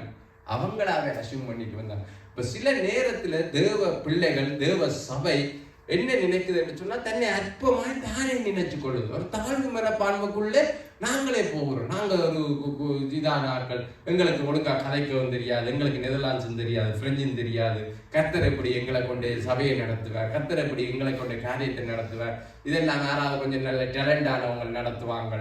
அப்படி எங்களை நாங்களே நினைத்து கொள்கிற படியினாலதான் தேவனுடைய காரியங்கள் தடைப்பட்டு போகிறது. கானானை சுதந்திரிக்கிற முடியாமல் 40 வருஷமாக அந்த தடை வந்ததுக்கு என்ன காரணம்? இஸ்ரவேலர்கள் தங்களை தாங்களே குறைச்சு மதிப்பு கொண்டது. அப்ப இந்த தேசத்தின் மேலும் கர்த்தருடைய காரியங்கள் நடைபெறாமல் இருக்கிறதுக்கு முக்கியமான காரணம் எங்களை நாங்களே குறைத்து நினைத்துக் கொள்கிறது தான் பிரியமானவர்களே. அப்ப தேவன் என்ன சொல்லுகிறார் என்று சொன்னால் அந்த காரியத்தை அருவருக்கிறார். அந்த அப்படியான செய்தி, அந்த துர்ச்செய்தி, நாங்கள் ஒரு சிறு கூட்ட ஜனம், நாங்கள் ஒரு அற்பமான ஜனம் என்கிற செய்தியே எந்த நேரம் பரவி கொண்டிருந்தால் தேசத்தின் மேல எங்களுடைய காரியங்கள் என்ன அது துர்ச்செய்தியா போய் அதன் நிமித்தமாய் ஜனங்கள் குழம்பி அடிச்சு அவங்க என்ன சொன்னாங்க, எகிப்துக்கு திரும்பி போவோம். எங்க போவோம்? ஏன்னு சொன்னா எகிப்துக்கு போறது எங்களுக்கு நலமா இருக்க மாட்டாங்க. அவன் யோசிச்சு பாருங்க, எகிப்துல வசதியாவா இருந்தாங்க, இவங்க அடிமைகளா இருந்தாங்க. ஆனா இப்ப எகிப்துக்கு திரும்பி போறது நல்லமென்று சொல்றாங்க. இப்போ ஒரு பேச்சுக்கு நாங்க இலங்கையில இருந்து வந்தோம், ஈழத்தமிழர்கள். நாங்கள் என்ன யோசிச்சவங்களை சிங்களவர்கள் அடிமைகளாய் நடத்தின போது உயிரை கொடுத்துட்டாலும் போராடி இந்த அடிமைத்தனத்துல இருந்து வீழணும்னு நினைச்சோம். ஆனா இவங்களுக்கு ஆண்டவர் சொல்லுகிறார், நான் ஒரு நல்ல தேசத்தை தருவேன் என்று சொல்லி. ஆனா இவங்களே மறுபடியும் அடிமை தனத்தின் தேசத்துக்கு திரும்பி போக விரும்பினார்கள். இங்க அடிமையா இருக்கிறது நல்ல மண்டா, எகிப்துல போய் மறுபடியும் அடிமையா இருக்கிறது நல்ல மண்டி நினைச்சாங்களா? அப்ப ஏன் எகிப்துக்கு திரும்பி போக நினைச்சார்கள்? இங்க சாக போறோம், அங்க போனா அடிமத்தை சாகிறத காட்டிலும் அடிமைகளா இருக்கிறது. அதுதான் நாங்க நினைக்கிற பிள்ளையான விஷயம். ஏன் இவர்கள் எகிப்துக்கு திரும்பி போக விரும்பினார்கள் என்று சொன்னால், எகிப்திலிருந்து இவர்கள் புறப்பட்டு வருகிற போது எகிப்தியர்கள் இவர்களை கண்டு என்ன செய்தார்கள்? பயப்பட்டாங்க. பயத்தோடு தான் எந்த தலைச்சன் பிள்ளைகளை கர்த்தர் சங்கரித்த போது எகிப்தியருக்கு இஸ்ரவேலை குறித்து பயம் உண்டாயிற்று. ஐயோ, அவங்க என்ன செய்தாங்க? சும்மா அனுப்பி விட்டாங்க. தங்களிடத்துல இந்த தங்கம் வெள்ளி பெருமதியான எல்லாத்தையும் இஸ்ரவேலர்களுக்கு கொடுத்து அனுப்பினாங்க. அது மட்டுமல்ல, செங்கடல்ல இவர்கள் கடந்து வரும் போது பார்வோனுக்கு என்ன ஆயிற்று? பார்வோனும் அவனுடைய சேனையும் முழுவதும் அழிந்து போயிட்டு. இப்ப இவங்களுக்கு தெரியும், எகிப்துக்கு திரும்பி போனா நாங்க அங்க அடிமைகளாயிரு இருக்க வேண்டியதில்லை. ஏன்னு சொன்னா எகிப்தின் குடிகள் எங்களை கண்டு பயந்து போயிட்டாங்க. அதனால நாங்க எகிப்துல ஆளுமை செலுத்தி வாழலும் என்ற அந்த நம்பிக்கை இவங்களுக்கு உள்ள வந்துட்டது பிரியமானவர்களே. அப்ப நாங்களும் சபையை விட்டு ஆண்டவரை விட்டு திரும்பி நீங்க இருக்கிறீங்க. திரும்பி போனவர்கள், உலகத்துக்கு பின்னே போனவர்களுடைய நோக்கம் மறுபடியும் உலகத்துல போய் அடிமையா இருக்கிறதில்ல. அவர்கள் திரும்பி பார்க்கிறார்கள், இப்ப நாங்கள் வேர்ல்ட், அதாவது உலகத்துக்குள்ள போனா வசதியா இருக்கலாம் என்ற நம்பிக்கையில தான் போறாங்க. மறுபடியும் போய் உலக பாவத்துக்குள்ள மறுபடியும் வியாதிகள், போராட்டங்கள், பலவீனங்களுக்குள்ள நாங்கள் சிக்கி இருப்போம் என்று யாராவது ஆண்டவரை விட்டு போனோம்னா இல்ல. சேர்ச்சை விட்டுட்டு போனா வேலை செய்யலாம், நல்லா இருக்கலாம். அவனை பேர் அவன் நல்லா இருக்கிறான், இவனை பேர் நல்லா இருக்கிறான், ஒரு ஞாயிற்றுக்கிழமை வேலையும் சனிக்கிழமை வேலையும் செய்தா நல்லா இருக்கு, நல்லா இருக்கலாம் என்று நினைப்பு வந்தாத்தான ஒழிய மற்றும்படி யாருமே பின்னால திரும்பி போகிறது இல்லை. அப்ப இஸ்ரவேலர்களும் நாங்கள் எகிப்துக்கு திரும்பி போனா நல்லா இருப்போம் நம்பினபடினாலதான் போக நினைச்சாங்க. மறுபடியும் அடிமைத்தனத்தை சுமத்தோடு போகவில்லை. இப்போ ஒரு பேச்சுக்கு ஒரு ஆள் ஆண்டவருக்குள்ள வந்ததுக்கு அவருடைய வியாதியில இருந்து ஆண்டவர் கொடுத்த விடுதலை காரணமா இருக்கலாம். அவன் மறுபடியும் உலகத்துக்குள்ள போய் நான் வியாதி உள்ளவனா இருக்க போறேன்னு சொல்லி விரும்பி போறான் இல்ல. இப்ப நான் சுகமாயிட்டேன், நீ அங்க போனா நான் நல்லா இருக்கலாம். இப்ப எனக்கு விசா விசா இல்லைன்னு சொல்லி ஆண்டவருடைய சமூகத்துக்கு வந்து தேடுவார்கள். இப்ப என்ன சொல்லுகிறார்கள், எனக்கு விசா கிடைச்சிட்டு இனி நான் சபைக்கு வராம வெளியில போனா வேலை செய்து வசதியாக வாழலாம்.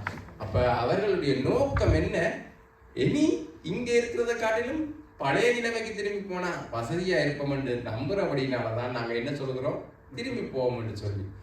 சபைக்கு போறதை காட்டிலும் வேலைக்கு போறது நல்ல. சபைக்கு போறபடியினாலதான் எங்களுக்கு தரித்திரம் என்று சொல்லுகிற கிறிஸ்தவர்கள் உண்டு. ஏன் எங்களுக்கு காசு பிரச்சனையா இருக்கு, ஏன் கடன் பிரச்சனையா இருக்குன்னு சொன்னா, நாங்களும் மற்றவங்களை மாதிரி சனி ஞாயிறு வேலைக்கு போனா நாங்களும் நல்லா இருக்கலாம் என்று தங்களுடைய உள்ளத்துல சொல்லிக் கொள்கிறவர்கள், உள்ளத்துல நினைக்கிற, ஆனா சேர்த்துல இருப்பாங்க. ஆனா சொல்லுவாங்க என்னன்னு சொன்னா, நாங்க இவரோட இருக்கிற இன்னொருத்தன் வீடு வாங்கிட்டாரு வைங்களேன், உடனே இந்த கிறிஸ்தவ என்ன சொல்லுவா, நாங்களும் அவங்கள மேல சனி ஞாயிறு வேலைக்கு தெரிஞ்சா நாங்களும் வீடு வாங்கலாம் என்று சொல்றாரு. என்ன அர்த்தம், இவர் எகிப்தை திரும்பி பார்த்து கொண்டுதான் இருக்கிறார். ஆண்டவரை பார்த்து அவன் வீடு வாங்கின எனக்கு என்னப்பா, எனக்கு பரலோகத்துல என்னுடைய பொக்கிஷம் இருக்குன்னு சொன்னான். அவன் பரலோகத்தை நோக்கி பார்க்கிறான். இவன் என்ன சொல்லுவான்னு சொன்ன உடனே நாங்களும் அவங்கள மாதிரி ஏமாத்தி வாழ்ந்தா, சிலவளை இப்படி சொல்லுவாங்க, நாங்களும் அவங்கள போல ஏமாத்தி வாழ்ந்தா நாங்களும் நல்லா இருக்கலாம் தான். என்ன அர்த்தம் சொன்னா, இவர் திரும்பி தான் பார்க்கிறார். இவர் நானும் என்ன கிறிஸ்தவனா போயிட்டேன், இல்லைன்னா நானும் ஒரு கள்ள வேலையை ஒன்று அடிச்சு அதை செய்து நானும் நல்லா இருந்திருப்பேன் சொன்னா, இவர் எங்க பார்க்கல, இவர் பரலோகத்தை நோக்கி பார்க்கல. பரலோகத்துல என்னுடைய பொக்கிஷம் உண்டு, பரலோகத்துல என்னுடைய குடிமை இருக்குன்னு சொல்றது இல்லை. நானும் அவனை மாதிரி செய்திருந்தா என்ன அர்த்தம்னு சொன்னா, இவர் அவனை தான் பார்க்கிறேன். இவர் எங்க பார்க்கல, காணான பார்க்கல. பிரியமானவர்களே, இவர்களுடைய உளவு தகவல்ல இருந்த பிரச்சனை இதுதான். அவர்கள் தங்களை அற்பமாக எண்ணினார்கள். அது மட்டுமல்ல, அவர்களுடைய நோக்கம் மறுபடியும் எகிப்துக்கு போனா இப்ப நாங்க நல்லா வாழலாம். அடுத்தது கர்த்தரை, முக்கியமான பிரச்சனை அதுதான், கர்த்தரை விட்டு விட்டார்கள். இதுக்குள்ள எங்கேயுமே கர்த்தரை கொண்டு வரையில. இதுக்குள்ள கர்த்தரை கொண்டு வந்தது ரெண்டு பேர் தான். அந்த உளவு பார்க்க போனவர்களே, காலேபும் யோசுவாவும். அவர்கள் சொன்னார்கள், கர்த்தர் எங்களுக்கு இந்த தேசத்தை கொடுப்பார். ஏன்னு சொன்னா அவர்களை காத்த நிழல் எடுபட்டு போச்சு. கர்த்தர் அவர்களிடத்திலிருந்து தேசத்தை பிடிங்க எங்களுக்கு தர போறாருன்னா எங்களுக்கு தான், வாங்க நாங்க தைரியமா போய் யுத்தம் செய்யலாம் என்று சொல்லி அந்த காலேபும் யோசுவாவும் தான் சொன்னார்கள். அப்ப காலேபை குறித்து ஆண்டவர் என்ன சொல்றா, அவன் வேறே ஆவியை உடையவனாய் இருந்து, அவன் மட்டும்தான் சரியான ஆவி அவனிடத்துல இருந்துச்சு. இன்றைக்கு சில கிறிஸ்தவர்கள் அப்படித்தான் சொல்லுவார்கள். 10 பேர் அப்படியே சேர்ந்து நிற்பாங்க. அது சரிப்பட்டு வராது, அது ஐயோ, அந்த ஒரு சேர்ச்சை புதுசா ஒரு சேர்ச்சுக்கு போவோம்னு சொல்லி சொன்னா அது சரிப்பட்டு வராது, எங்களுக்கு 150 ரூபாய்க்கு இங்க லாபம், இங்கேயே இருப்போம். வேற ஆவி இல்லை அவர்களிடத்துல, கர்த்தருக்கு ஏற்ற விதமா சிந்திக்கிற அந்த இது இல்லை. அப்ப எல்லாரும் மெஜாரிட்டியா என்னத்துக்குள்ள நிக்கிறது, கர்த்தர் பார்க்கிற பார்வையை பார்க்கறது இல்லை, கர்த்தருக்குரிய காரியங்களை சிந்திக்கிறது இல்லை, கர்த்தர் பெரியவர் என்பதை மறந்து போயிட்டு அப்படியே தங்களுடைய கால்குலேஷன்ல தங்களுக்குரிய அளவீடுகள்ல கர்த்தரையும் குறைக்கிறது. இன்றைக்கு சபை செய்கிற முக்கியமான காரியம் என்னன்னு சொன்னால், நாங்கள் எங்களுடைய அளவீடுகளின்படி கர்த்தருடைய மகத்துவத்தை குறைக்கிறோம், கர்த்தருக்கு இலகுவாக்கி கொடுப்போம். ஆண்டவரே இந்த காரியத்தை செய்தீர்கள் எனக்கு நேஷனாலிட்டி கிடைச்சிடும். ஏன்னா ஆண்டவரால முடியாத எல்லாத்தையும் மாற்ற, ஆண்டவரால முடியும் எல்லாவற்றையும் செய்ய. ஆனா நாங்கள் ஆண்டவருக்கு ஆலோசனை கொடுப்போம். ஆண்டவரே இந்த காரியத்தை நீ செய்தீர் என்று சொன்னால் மகளின் கல்யாண காரியம் ஓகே ஆயிடும். மகளின் கல்யாண காரியத்துக்காண்டி ஜெபியுங்க. மகளின் கல்யாண காரியத்தை அதை எப்படி செய்கிறதுன்றது ஆண்டவருக்கு தெரியுங்க. நாங்க ஆண்டவருக்கு ஆலோசனை கொடுப்போம், ஆண்டவருக்கு இலகுபடுத்தி கொடுப்போம். ஆண்டவர் எங்களுக்கு வழி உண்டு பண்ணி கொடுக்காம நாங்க ஆண்டவருக்கு வழி உண்டு பண்ணி கொடுப்போம். அப்படி குடும்பமாக இருந்தால் முடிவு வனாந்திரம். சில வேளைகளிலே எங்களுடைய வாழ்க்கையில நாங்க வனாந்திரங்கள்ல அலைய வேண்டிய சூழ்நிலை வருகிறதுக்கு காரணம் சோதனைகளினால அல்ல. கர்த்தரங்களை வனாந்திர பாதையில நடத்துகிறது உண்டுதான். ஆனா சில வேளை நாங்களாவே வனாந்திர பாதைக்குள்ள போய்விடுவோம். காரணம் என்ன, கர்த்தரை தள்ளி வைத்து விட்டு நாங்கள் காரியங்களை எல்லாம் செய்ய வலிக்கிட்டோம் என்று சொன்னால் எங்களுடைய வாழ்க்கையில சில வேளை நாங்கள் வனாந்திர பாதைக்குள்ளே போய்விடுவோம். பிரியமானவர்களே, அதுக்கு காரணம் நாங்கள் சேகரிக்கிற அநேக டேட்டா. பெல்ஜியத்துல இப்ப விசா கொடுக்குறான், அவன் போய் பெல்ஜியத்துல இருந்து போய் பிரான்ஸ்ல அசூல் அடிச்சு அவனுக்கு காட்டு கிடைச்சிட்டுதான். இதெல்லாம் பெல்ஜியத்துல உங்களுக்கு விசா தருவேன் ஆண்டவர் சொன்னா தருவார். 1 வருஷமோ 2 வருஷமோ 3 வருஷமோ 4 வருஷமோ சொன்னவர் செய்வார். அது இல்லாம அதுக்கு பிறகு அவன் லண்டனுக்கு போயிட்டான், அவனுக்கு உடனே காட்டாம ஒரு கப்பலுக்குள்ள கவுந்து கிடந்து போகணுமான்னு சொன்னா உடனே வயது கவுந்துடும். ஆண்டவரை என்னையும் கவுந்து செய்யும்னு சொல்லி ஜெபம், இந்த பாஸ்டரை கூப்பிட்டு மூப்பரை கூப்பிட்டு கடன் ஜெபம் செய்து போட்டு போய், அது அல்ல கிறிஸ்தவம். பிரியமானவர்களே, கர்த்தர் உங்களுக்கு செய்வேன் என்று சொல்லுகிற காரியத்துல கர்த்தரை முதலாவது நோக்கி பாருங்க. கர்த்தரை நீங்க முதலாவது பார்த்தீர்களாக இருந்தால் பிழைப்பீர்கள்.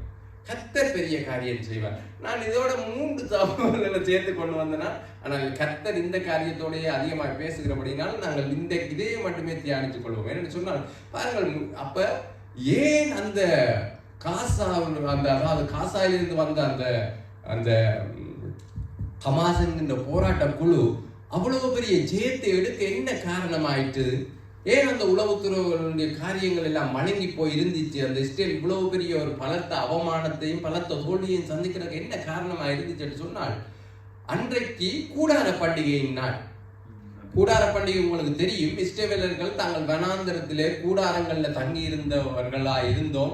கர்த்தரங்களை இந்த தேசத்துக்கு கொண்டு வந்து சேர்த்து இப்போ நாங்கள் கட்டாத வீடுகளிலே குடியிருக்கிறோம், நாட்டாத திராட்சை தோட்டங்களிலே பானம் செய்கிறோம் என்பதை நினைவு கூறும்படியாக ஆசாரிக்கிற பண்டிகை தான் கூடார பண்டிகை. ஆனால் உங்களுக்கு தெரியும், அந்த நெவேப்பென்ற அந்த பாலைவனத்திலே ஒரு பெரிய ஃபீஸ்ட் நடந்துச்சு. அதுக்குள்ளதான் போய் அநேக வாலிப பிள்ளைகளை சுட்டு கொண்டார்கள், அநேகரை பணிய கைதிகளாக பிடித்து கொண்டு போனார்கள். அவர்களும் அங்க கூடார பண்டிகை தான் அனுஷ்டித்தார்கள். யாருக்கு அனுஷ்டித்தார்கள்? கர்த்தருக்கு அனுஷ்டித்தார்கள். ஜெசபேல் என்று சொல்லுகிற ஒரு பிசாசுக்கு அனுஷ்டித்தார்கள். நாங்கள் ஜெசபேலின் சந்ததியார் என்று சொல்லி நாங்கள் கர்த்தருடைய ஜனங்கள் என்பதை மறந்து போய் நாங்கள் ஜெசபேலின் சந்ததியார். அந்த அவர்களுக்கு அந்த ஒரு ஜெசபேல் என்ற ஒரு ராணி ஆட்சி செய்தால் தெரியுமா? அந்த ஜெசபேலுக்கு அவள் ஜெசபேல் என்கின்ற ஒரு ஆவிக்கு அடையாளமாய் இருக்கிற பெண். அப்ப அவளுடைய சந்ததி நாங்கள் என்று சொல்லி குடி கும்மாளம் கூத்து அப்படியாக நடந்துச்சு. அப்ப என்னதான் உளவு தகவல், என்னதான் பெரிய உளவுத்துறை, என்னதான் அவர்களிடத்துல காரியம் இருந்தாலும் கர்த்தர் அவர்களுடைய கையை எடுத்து போட்டார் என்று சொன்னால் அவர்கள் ஜெயம் எடுக்க முடியாது. இந்த காரியத்திலே அவர்கள் எல்லா டேட்டாவும் ஒழுங்கா தான் கொண்டு வந்தார்கள். யாரும் இல்லை, கர்த்தர் இல்லை. கர்த்தர் பார்க்கிற விதமாய் பார்த்தது அந்த யோசேப்பும் ஜோஷுவாவும் காலேப்பும் தான். அப்ப அந்த விதமாய் மற்றவர்கள் பார்க்காதபடினால 40 வருஷமாய் வனாந்திரத்துல செத்து விழுந்தார்கள். ஆனால் அதே போலதான் இந்த காரியத்திலையும் அவர்கள் கர்த்தருக்கு அனுஷ்டிக்க வேண்டிய கூடார பண்டிகையை கர்த்தருக்கு அனுஷ்டிக்காமல் ஜெசபேல் என்கின்ற ஒரு பொல்லாத பிசாசு நாவிக்கு அனுஷ்டிக்க வழிகிட்டபடினால கர்த்தர் தன்னுடைய கரத்தை எடுத்து விட்டார். நீ என்ன டேட்டா வச்சுக்க, அதாவது காசாவை சொல்லுவார்கள் இஸ்ரவேலுடைய திறந்த வழி சிறைச்சாலை என்று. ஏன்னு சொன்னால் இஸ்ரேல் எந்த நேரம் பார்த்து கொண்டிருக்கும். அந்த போர்டரை எப்படியாவது அவர்கள் தாண்டுகிறார்களா என்று பார்க்கறதுக்கு எத்தனையோ விதமான பாதுகாப்பு ஏற்பாடுகள் உண்டு. எந்த நேரமும் நடமாடி கொண்டிருக்கிற பறந்து கொண்டிருக்கிற ட்ரோன்கள் உண்டு, கேமராக்கள் உண்டு, ஆர்டிபிஷியல் அதாவது தண்டபாட்டில் இயங்குகிற துப்பாக்கிகள் உண்டு. இப்படி எத்தனையோ விதத்தினால அந்த போர்டரை பாதுகாத்து வைத்துக்காங்க. கர்த்தர் தேசத்தை காக்கிறவர்கள் பிரயாசம் விருதா. கர்த்தர் தன்னுடைய கரத்தை எடுத்தால் எந்த உளவு தகவலை வைத்தோ இல்லை எந்த பாதுகாப்பை வைத்தோ அவர்களால் முடியாத பிரியமானவர்களே. நாங்களும் அதில் எச்சரிக்கையா இருக்கோம். நம்ம வேதத்தின் தேவன் தான் எங்கள் தேவன். அவர் அன்றைக்கு இஸ்ரவேலில் எப்படி செயற்பட்டாரோ இன்றைக்கும் அப்படித்தான் செயற்படுகிறார். கர்த்தரை விட்டு தூரமாய் போனால் அவர் தன்னுடைய கரத்தை எடுப்பார். தேசம் அடிபட்டு சின்னாவினப்பட்டு. ஆனால் அப்படி நெருக்கம் பெறுகிற போது நீங்க நியாயாதிபதிகள் என்ன வாசிப்பார்கள்? அவர்கள் மறுபடியும் என்ன செய்வார்கள்? யாரை நோக்கி போவார்கள்? கர்த்தரை நோக்கி போவார்கள். அப்ப அவர் மறுபடியும் காரியங்களை நடப்பிக்க ஆரம்பிப்பார். அப்ப தேசம் ஜெயத்தை காணப்படுகிறோம். அதைத்தான் நீங்கள் இன்றைக்கு சமீப செய்திகள்ல பாக்குறீர்கள். மறுபடியும் ஜெயம், மறுபடியும் உலகம் அவர்களை வியந்து பார்க்கிறது, மறுபடியும் அவர்களுடைய உளவு அமைப்புகளை குறித்து வியந்து பார்க்க. இவ்வளவு ஆச்சரியமான தகவல். ஒரு உளவு ஒரு தங்களுடைய எதிரி அமைப்புக்குள்ளே இவ்வளவாய் போய் ஊடுருவி இருக்கிறார்களா? இவ்வளவு தகவல் அவர்களுக்கு தெரியுமா? இப்ப அவங்களுக்கு நடக்கிற அநியாயத்தை பார்த்தோன்னே ஈரானுடைய அந்த தலைவர் யார் அதையெல்லாம் தூண்டி விட்டாரோ அவர் என்ன செய்தார்? பதுப்பு குழிக்குள்ள போய் இருந்துட்டார். ஏன்னா அடுத்ததான் என்னையும் ஈஸியா கொண்டுருவாங்கன்னு சொல்லி. அப்ப பிரியமானவங்களே, தேவனிடத்துல திரும்புகிற போது தேவன் அன்றைக்கும் இன்றைக்கும் வேதத்தின் தேவன் இன்றைக்கும் அதே போலதான் மாறுகிறது. தேவனுடைய பாணி எப்பொழுதும் மாறுகிறதில்லை. நீங்க கர்த்தரை விட்டு தூரமாய் போனால், கர்த்தருக்கு விரோதமாய் போனால் அவர் தன்னுடைய பாதுகாப்பின் கரத்தை எடுத்து போடுவார். நீங்கள் மறுபடியும் கர்த்தரிடமாய் திரும்பி கர்த்தருக்கேற்ற விதமாய் நடக்கிற போது கர்த்தர் மறுபடியும் ஜெயத்தை கட்டளையிடுவார். ஆலோசனைக்காரர் அநேகரானால் யுத்தத்தில் ஜெயம் கிடைக்கும் தான், அது உண்மைதான். நாங்கள் இன்றைக்கு தியானத்துக்கு எடுத்துக்கொண்டு அவர்களுடைய அந்த மகுட வாசகமும் அந்த வேதத்தின் வாசகம் உண்மைதான். ஆனால் வெறும் ஆலோசனைக்காரனால மட்டுமல்ல, கர்த்தருக்கு ஏற்ற விதமாய் தங்களுடைய ஆலோசனைகளை செய்கிற ஆலோசனைக்காரர். இப்ப நாங்கள் எங்களுடைய ஆலோசனைகளை யாரிடத்துல கேட்கிறோம் என்பதை குறித்து மிகுந்த கவனமாய் இருக்கணும். கர்த்தருக்கு ஏற்ற விதமாய் பேசுகிறவர்களிடத்துல கேட்கணும். சில பேர் போய் கேட்டு பாருங்க, உடனே துர்ச்செய்தி பெறப்புவான். அவங்க 10 பேரை பிடிச்சி அனுப்பிட்டானா, அப்ப நம்ம விசா இல்லாம இருந்த டைம்ல தெரியும் இதெல்லாம். அவங்க ஜெர்மன்ல அனுப்பிட்டானா, சுவிஸ்ல அனுப்பிட்டானா, அப்படியாப்பா. ஆனா நாங்க விசுவாசத்தை உடைக்கிற மாதிரி தான் பேசுவார்கள். அப்ப அப்படிப்பட்டவர்கள் தான் மெஜாரிட்டி. 2 பேர் தான் நல்ல செய்தி சொல்லுவாங்க. கர்த்தரிடத்துல நம்பிக்கையா இரு தம்பி. இந்த குணா பிரதர் சொல்லுவார், இந்த அப்படி ரஞ்சித் பிரதர் சொல்லுவார், தம்பி கர்த்தரிடத்துல நம்பிக்கையா இருப்பன் கிடைக்கும். ஆனா எதுவும் இல்லை, அது நம்புறதுக்கு எதுவும் இல்லை என்றாலும் நல்ல ஆலோசனைகளை சொல்லுகிறவர்கள், கர்த்தருக்கு ஏற்ற விதமாய் பேசுகிறவர்கள். அப்ப அநேக ஆலோசனைக்காரர்கள் நாங்க எல்லாரிடத்திலையும் எடுத்து கேட்க கூடாது. 10 பேர் துர்ச்செய்தி பெறப்போறவர்கள் தான். அந்த 2 பேர், அந்த காலேபியா, அந்த யோசுவா யார், அந்த நற்செய்தியை தேவனுக்கு ஏற்ற விதமாய் பேசுகிறவர் யார் என்பதை நாங்கள் அறிந்து கொள்ள வேண்டும் பிரியும். அப்படிப்பட்டவர்களிடத்தில் உங்களோட ஆலோசனைகளை கேளுங்கள். எல்லாருக்கும் பிரச்சனை உண்டு பிரியும். அந்த தேசத்தின் மேல ராட்சதர்கள் இருந்தார்கள். எங்களுடைய வாழ்க்கையில நாங்கள் கடந்து போக வேண்டிய பிரச்சனைகள் ஏராளம் உண்டு. ஆனா நாங்க என்ன நினைக்கிறோம், அந்த பிரச்சனைகள் தேவனை காட்டிலும் பெரியதென்று நினைக்கிறோம். ஏதோ தேவன் தன்னுடைய முழு பலத்தையும் பிரயோகிச்சா மட்டும்தான் எனக்கு விசா எடுத்து தெரியலன்னு தவேந்திரன் நினைக்கிறீங்களா? கர்த்தர் தன்னுடைய இருக்கிற முழு சக்தியையும் பாவிச்சு இருக்கிற எல்லா திருவுதர்களையும் அனுப்பி தான் எனக்கு விசா எடுத்து தெரியலன்னு நம்புறீங்களா? அவருக்கு லேசான காரியம். அப்ப அதனால அதுக்குரிய நேரம் உண்டு, அதுக்குரிய காலம் உண்டு, அதுக்கு அவர் செயற்படுகிறதுக்கு நியமித்த காரியம் உண்டு. ஆனால் பவேந்திரன் என்ன நினைக்கிறேன், நான் வெட்டுக்கிளிய போல இருக்கிறேன் என்று சொன்னால் வெட்டுக்கிளியா இருந்து வனாந்திரத்திலேயே 2 விட்டுருவார் ஆண்டவர். ஆனால் கர்த்தருடைய நோக்கம் அது அல்ல பிரியமானவர்கள். அவர் எங்களை குறித்து பெரிய நோக்கத்தை வைத்திருக்கிறார். நாங்கள் எங்களை தேவனை குறைத்து மதிப்பிடுகிறது தான் எங்களுடைய வனாந்திர வாழ்க்கைக்கு மிக முக்கியமான காரியம். என்னன்னு சொன்னா, நாங்கள் தேவனை குறைக்கிறோம். எங்களுடைய பிரச்சனைகளை பெரிதாக்கி தேவனையும் அவருடைய சர்வ வல்லமையையும் குறைவாய் பார்க்கிறது தான் எங்களுடைய வனாந்திரத்தில் நாங்கள் அலைந்து திரிகிற பெரிதான காரியங்களுக்கு நோக்கமாக இருக்கிறது. இப்போ நாங்கள் இந்தியில இருந்து தீர்மானம் செய்வோம், கர்த்தரே நீர் பெரியவர், உமக்கு சித்தமானது நடக்கும். அதுல நாங்கள் எந்த விதத்திலும் அலைஞ்சு கிதஞ்சு உமக்கு ஆலோசனை கொடுக்கவோ இல்லை உமக்கு நாங்கள் கொஞ்சம் ஈஸியா ஆண்டவரை நான் இதை செய்து விடுறேன், நீங்கள் கொஞ்சம் இதுக்குள்ள எனக்கு அப்படி இப்படி செய்து அதெல்லாம் தேவையில்லை. அவர் செய்வார். அதற்கு சில காரியங்களை நாங்கள் செய்ய வேண்டும். அதை நான் அடுத்து இன்றைக்கு சொல்லதான் அதை நாங்கள் எரிகோவினுடைய காரியத்தில் நான் அதை உங்களுக்கு கற்றுத்தருகிறேன் என்று சொன்னால், நான் நினைக்கையில் நான் 3 காரியத்தை இன்றைக்கு சொல்றேன். எரிகோவை குறித்து ஆயியை குறித்து எல்லாம் பேசுறதுக்கு எடுத்துட்டு வந்தேன். ஆனா பிரச்சனை இல்லை, நாங்கள் கற்றுக்கொண்ட விஷயத்தை வடிவா கற்றுக்கொள்வோம். கர்த்தர் இந்த காரியத்தோடு உங்களோட பேசியிருப்பார் என்று நினைக்கிறேன். பிரியமானவர்களே, ஆலோசனைக்காரர் அநேகமானால் யுத்தத்தில் ஜெயம் கிடைக்கும் என்பது உண்மைதான். ஆனால் எப்படிப்பட்ட ஆலோசனையை நாங்கள் பெற்றுக்கொள்ளுறோம் என்பதுதான் முக்கியம். கர்த்தருக்கு ஏற்ற விதமாய் பேசுகிறவர்களோட மட்டுமே உங்களுடைய ஆலோசனைகளை பெற்றுக்கொள்ளுங்கள். கர்த்தர் விசுவாச வார்த்தைகளை பேசுகிற சகோதரர்கள், விசுவாச வார்த்தைகளை பேசுகிற ஊழியக்காரர்களிடத்திலிருந்து மட்டுமே உங்களுடைய ஆலோசனைகளை பெற்றுக்கொள்ளுங்கள். துர்ச்செய்தி பரப்புகிறவர்களுக்கு நீங்கள் செவி கொடுத்து கூக்குரலிட்டு மறுபடியும் எகிப்துக்கு போறது நலமண்டு உங்களுடைய இருதயத்தில் தீர்மானிப்பீர்களா இருந்தால் வனாந்திரத்தில் அலைய வேண்டி வரும் பிரியமானவர்கள். அதனால நாங்கள் எச்சரிக்கையா இருப்போம். அது மட்டுமல்ல, நாங்கள் எங்களை நாங்களே அற்பமாக எண்ணுகிறதை நிறுத்துவோம். முதலாவது, அவர்களுடைய பார்வையில நாங்கள் வெட்டுக்கிளிகளை போல் இருந்தோம் என்று நாங்களே அசூம் பண்றோம். அல்லடியாக்காரர் வேண்டாம் எங்களை கேவலமாக நினைப்பாங்கள் என்று நாங்கள் இணைச்சு கொள்கிறோம். ஆனால் அவர்கள் தங்களுக்கு உண்டான பலவீனத்துல, தங்களுக்கு உண்டான நெருக்கத்துல எங்களுடைய ஜெபங்களை எதிர்பார்க்கலாம். என்ன சொன்னா, குணாபிரத காரியத்துல தான் பார்த்தேன். ஒரு இந்து குடும்பம் அவர் எங்களுடைய வீட்டுக்கு ஜபிக்கிறதுக்காக வந்தார். தங்களை வீட்டுக்கும் கூட்டிக்கொண்டே ஜபிக்கிறாங்க. இவ்வளவுக்கு குணாமுதற்கு சொந்த வீடு இல்லை. அவருக்கு எத்தனையோ வியாதி பலவீனங்கள் உண்டு, அவருக்கு எத்தனையோ ஆசீர்வாத தேவைகள் உண்டு. ஆனாலும் அவரை நம்பி ஏன் ஜெபம் பண்ண வருகிறான் என்று சொன்னால், அதே குணாபிரத தன்னை அற்பமாய் நினைத்திருந்தால் தேவன் அந்த பங்கை அவருக்கு கொடுத்திருக்க முடியாது. பிரியமாக அப்ப நாங்கள் எங்களை நாங்களே அற்பமாய் எண்ணாதபடி கிறிஸ்துவுக்குள்ளே தேவன் எங்களை உன்னதங்களிலே உட்கார செய்திருக்கிறார் என்கிற அந்த விசுவாச நம்பிக்கையோடு எங்களை நாங்களே அற்பமாய் எண்ணாமல் தேவனுடைய காரியங்களை செய்கிறதிலே நாங்கள், அதாவது அது உங்களால் இல்லாத அவர் தான் செய்யணும், இவர் தான் செய்யணும், அதுக்கு நளினன்னு தான் செய்யணும், அது இவர் தான் செய்யணும் என்ற அந்த எண்ணமில்லை. தேவன் எல்லாரையும் ஆசாரியர்களாயும் ராஜாக்களாயும் அழைத்திருக்கிறார்கள் என்றதோடு நாங்கள் தேவனுடைய காரியங்களை அணுக வேண்டும். பிரியமானவர்கள், அப்படி எந்த அற்பமான இதுவும் வேண்டாம். தேவன் கொடுக்கிற காரியங்களிலே தேவன் கொடுப்பார். தேவையில்லாத உணவு தகவல்களை எல்லாம் சேகரித்து தேவனையும் குழப்பி நாங்களும் குழம்பி நிம்மதி இல்லாமல் போக வேண்டும். ஆமென். கர்த்தரை கேட்ட விதமா பாருங்க. கர்த்தர் எங்களுடைய தேவைகள் எல்லாத்திலும் பெரியவராக இருக்கிறார் என்று பார்த்தோம் என்று சொன்னால் எங்களுக்கு உண்டாகிற நெருக்கங்கள் எல்லாமே சின்னதா தெரியும். கர்த்தர் இதை மாற்றுவார் என்ற நம்பிக்கை எங்களுக்கு இலகுவா தெரியும். ஆனால் நாங்கள் பிரச்சனைகளை பெரிதாகவும் கர்த்தரை சிறியதாகவும் பார்த்தால் பிரச்சனைகள் தான் எங்களுடைய வாழ்க்கையில மேல் நோக்கி நிற்கும். அதுல கர்த்தர் துளியளவும் பெரியவில்லை கர்த்தருக்கு. அதனாலதான் இந்த ஜனங்களை அவர் வனாந்திரத்தில் அலைய விட்டாரு. அவங்க பிரச்சனையை பெருசா அந்த ராட்சதர்களை காத்திரும் கர்த்தர் சின்னவரா, ஏனாக்கின் புத்திரரை காட்டிலும் கர்த்தர் சின்னவரா, அவங்க அப்படித்தான் நினைச்சிட்டாங்க.